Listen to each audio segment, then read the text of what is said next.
तोफान स्वाई हत्याकांड घटना रे एसपी द्वारस्थ हेले परिवार लोके न्याय भिक्षा सह मुख्य आसामी तथा षड्यंत्रकारी तुरंत गिरफ दाबी।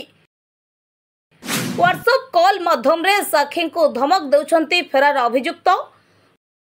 दृढ़ एवं तत्क्षणात पदक्षेप नेबाकु साधारण रे दाबी। तोफान स्वाई हत्या घटना रे मुख्य आसामी और मुख्य षड्यंत्रकारी तुरंत गिरफ दाबी रे मृतकों परिवार लोके एवं ग्रामवासी एसपी द्वारस्थ होइछन्ते। एसपी अनुपस्थिति रे अतिरिक्त एसपी रंजित कुमार पृष्टि को अभियोग पत्र प्रदान करिछन्ते।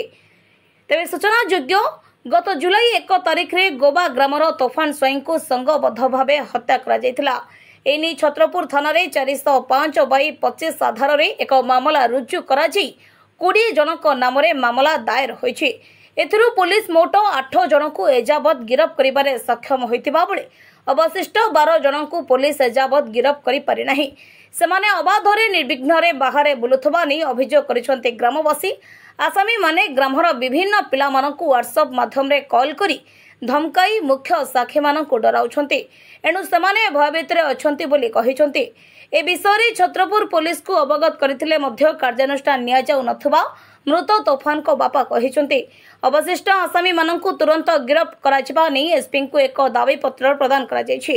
यदि अभियुक्त मानकु तुरंत गिरफ करा न जाए ताहले आगामी दिन रे एसपी ऑफिस आगरे न्याय पई धारणा देबो बोली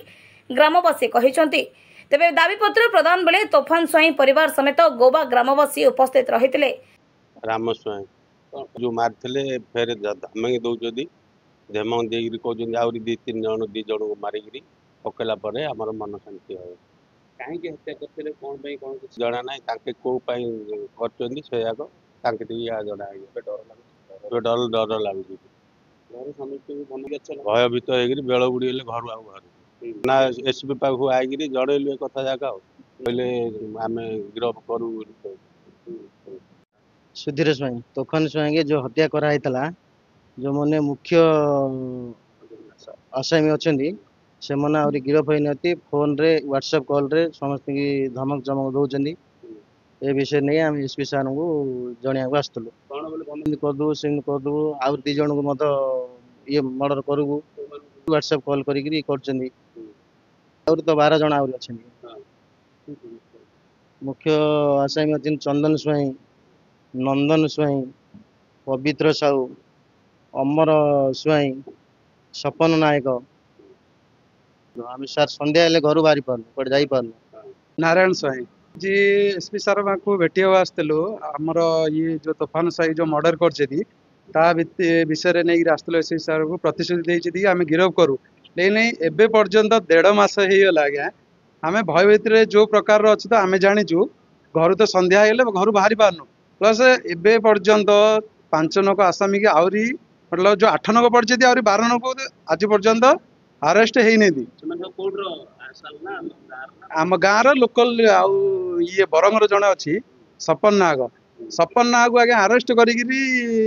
पुलिस छाड़ी आम से दृष्टि आम भावुँ यहाँ कौन मतलब अरेस्ट कर छाड़ दौचे बेले आम पुलिस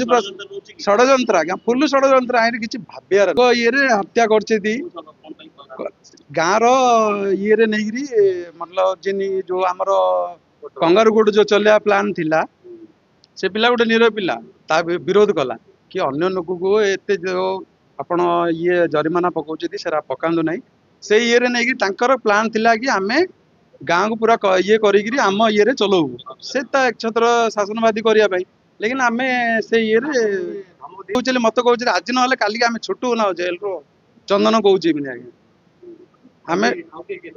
चंदन ता भाई नंदन पवित्र साहू तो मेन आसामी आज्ञा आज पर्यंत अरेस्ट है पुओ पाखे अच्छी मयूरभंज आज्ञा तार सान पुओ को आप अरेस्ट करूँ सी सब कह पुलिस प्रशासन 1.5 मास है खाली हाँ हाँ आम अरेस्ट करूँ कौन कर भावुँ कौन भितरी कौन कारण अच्छी आई से हिसाब से अरेस्ट करना कराया आज्ञा 1.5 मास है गोटे मर्डर होती अरेस्ट कर पारे यहाँ गोटे लज्जार कथा यहाँ गोटे हाँ एसपी गुहारी करुँ आज्ञा आम आसचु आज एसपी सार पाखे ये रिक्वेस्ट करुँ आगामी दिन में जब एसपी जब न ये आम धारणा देवु। छत्रपुर क्षीरोद साहू रिपोर्ट गंजाम समाचार।